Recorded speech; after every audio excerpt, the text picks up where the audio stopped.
நீங்க நல்லா நினைச்சு பாருங்க, ஆசிரமத்துல நடக்கிற மாதிரியோ நம்ம தலைவர்கள்கிட்ட நடக்கிற மாதிரியோ சிவனோ பார்வதியோ இருந்தா எத்தனை பேர்த்த இப்படி நிமிஷத்துக்கு நிமிஷம் ஞானம் அடைய வைக்கலாம்.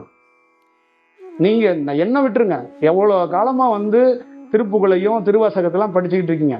நீங்க டப்பு டப்புலாம் ஞானம் அடையணும். நீங்க எத்தனை முறை சூரசம்காரத்தை போய் உருண்டு பிறண்டு இருப்பீங்க. சரார்னு வேலை எடுத்து உங்களை முருகன் நேரம் குத்தி இருக்கணுமே. எத்தனை பேர் உட்கார்ந்து எத்தனை பேச்சாளர்கள் பேசிக்கிட்டே இருக்கிறாங்க.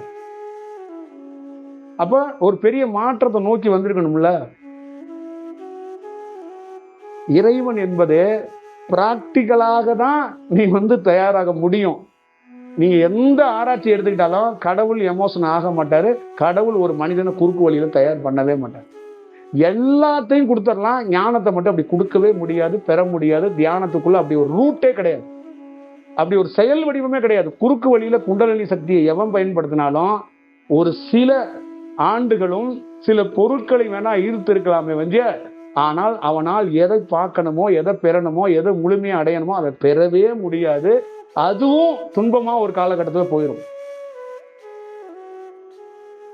இதுதான் அதோடைய செயல் வடிவம்.